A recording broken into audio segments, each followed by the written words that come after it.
ஒரே ஒரு இடத்துல என்ன பண்ணிட்டாங்க, வலுக்கட்டாயமா கூட்டிட்டு போய் திருமண மண்டபத்துக்கு பக்கத்துல ஒரு இடத்துல கொடியேத்த வச்சுட்டாங்க. இதுதான் நடந்தது உண்மை. அந்த கொடியேற்ற வைத்த அந்த இடம் அதற்கு பிறகுதான் இந்த தொண்டர்களுடைய இதெல்லாம் பார்த்ததுக்கு பிறகு இந்த இயக்கம் இன்னும் அடுத்த கட்டத்துக்கு போயாகணுமே.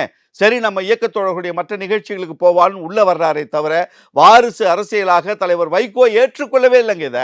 நாங்கலாம் பேசும்போதெல்லாம் என்கிட்ட எவ்வளவு கோவப்பட்டிருக்காருன்னு எங்களுக்கு தான் தெரியும். துரை வைகோ நீங்க உள்ள கொண்டு வாங்கன்னு சொன்னோம்னா அவ்வளவு கோவப்படுவார். என்னுடைய கொள்கைக்கு முரணானது. நீங்க இதெல்லாம் இப்படிலாம் நீங்க பேசுவீங்க? எனக்கு எதிரா நீங்க பேசுவீங்களா? அவ்வளவு பற்றி கோவப்பட்டிருக்கார். அவர் வந்து இந்த நடைமுறைக்கு வந்து ஒட்டுமொத்த தொண்டர்களும் அவரை ஏற்றுக்கொண்டதற்கு பிறகு இவரால ஒண்ணும் செய்ய முடியல தலைவர்னால.